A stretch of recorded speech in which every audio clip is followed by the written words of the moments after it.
नमस्कार, मी वैशाली. आजचा healthy breakfast आहे कोकणातला. त्यासाठी हिरव्या मिरच्या आणि लसूण पाकळ्या मिक्सरमधनं बारीक करून घ्यायच्या. मिक्सरच्या भांड्यात अर्धा कप दही घेतलं आहे. सध्या थंडीमुळे दही आंबट होत नाही आहे. त्यासाठी या दह्यामध्येच मी थोडीशी आमचूर पावडर घालणार आहे. आणि यासोबतच साधारण 4 टेबलस्पून पाणी घालते आहे.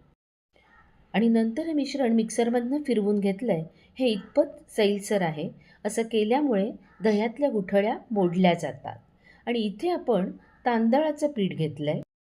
नेहमीचा हा तांदूळ मी वापरलेला नाही आहे, तर कोकणात जसा मिळतो लाल तांदूळ तसा तांदूळ आणून तो मी दळून आणलेला आहे. गॅसची ज्योत मध्यम आहे. कढईमध्ये तेल तापत ठेवलं आहे.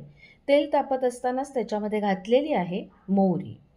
मोहरी व्यवस्थित तडतडल्यानंतर मी याच्यामध्ये घालते हातानेच बारीक करून घेतलेली कढीपत्त्याची पानं, मिक्सरमधून वाटून घेतलेलं लसूण आणि हिरव्या मिरचीचं वाटण आणि हिंग.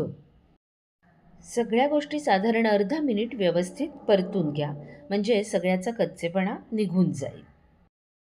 नंतर घालायचे हळद. हळदसुद्धा साधारण 10 सेकंद परतून घ्या. आता या मिश्रणात गुठळ्या काढलेलं दही घालायचं आहे. सुरुवातीला या मिश्रणात मी साधंच पाणी घालते. अर्धा कप पाणी आत्ता इथे घेतलेलं आहे. आणि नंतर उरलेलं पूर्ण अर्धा कप पाणीसुद्धा इथे घालतो आहे. म्हणजे एकंदरीत आपण 1 कप पाण्याचा वापर केलेला आहे. लगेच चवीनुसार मीठ घालायचं आहे. आणि आता पाण्याला उकळी आणायचे. हे करताना हे मिश्रण फुटलं तरीसुद्धा चालू शकतं. आपला पदार्थ याच्यामुळे बिघडणार नाही आहे. आता पाण्याला व्यवस्थित उकळी आलेली आहे. आणि आता ह्या पाण्यामध्ये हे जे दळून आणलेलं तांदळाचं पीठ आहे हे असं थोडं थोडं घालत जायचं आहे. मी 1 कप इथे तांदळाचं पीठ असं बाजूला काढून घेतलेलं आहे. गरजेप्रमाणेच आपण इथे त्याचा असा वापर करायचा आहे. तांदळाचं पीठ एकदम घालायचं नाही आहे. असं थोडं थोडं करून जेव्हा तांदळाचं पीठ घालाल तेव्हा या मिश्रणाच्या गुठळ्या अजिबात होणार नाहीत. उकड करत असताना तांदूळ कोणत्या प्रकारातला वापरलेला आहे त्याच्यावर त्याचं पाणी शोषून घेण्याचं प्रमाण अवलंबून असणार आहे. त्यामुळे प्रत्येकाला तेवढ्याच मापाचं पाणी लागेल असं नाही. पण अगदी पहिल्यांदा हा पदार्थ केलात आणि समजा पाण्याचं प्रमाण चुकलं, म्हणजे पीठ जास्त घातलं गेलं, तर काय करायचं तेही मी तुम्हाला सांगणार आहे. उकड करून झाल्यानंतर हे बघा, मी याच्यामध्ये असं 1 ते 1.5 टेबलस्पून कच्चं तेल घातलेलं आहे.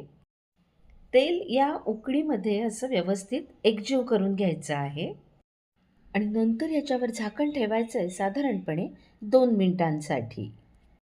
2 मिनिटानंतर झाकण काढलेलं आहे. मिश्रण परत एकदा सगळं व्यवस्थित असं एकजीव करून घ्यायचं आहे. हे बघा, आपली उकड आत्ता खाण्यासाठी तयार आहे. माझी आई कोकणातली, त्यामुळे त्यांच्याकडे उकड खाताना उकड अशी घेतल्यानंतर त्याच्यावर परत थोडंसं कच्चं तेल टाकतात आणि मगच ती खातात.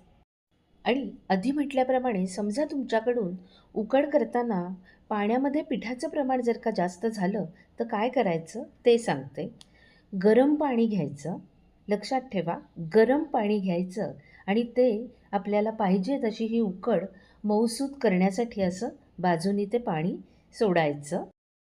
आणि नंतर सगळं मिश्रण असं या पद्धतीने एकजीव करून घ्यायचं.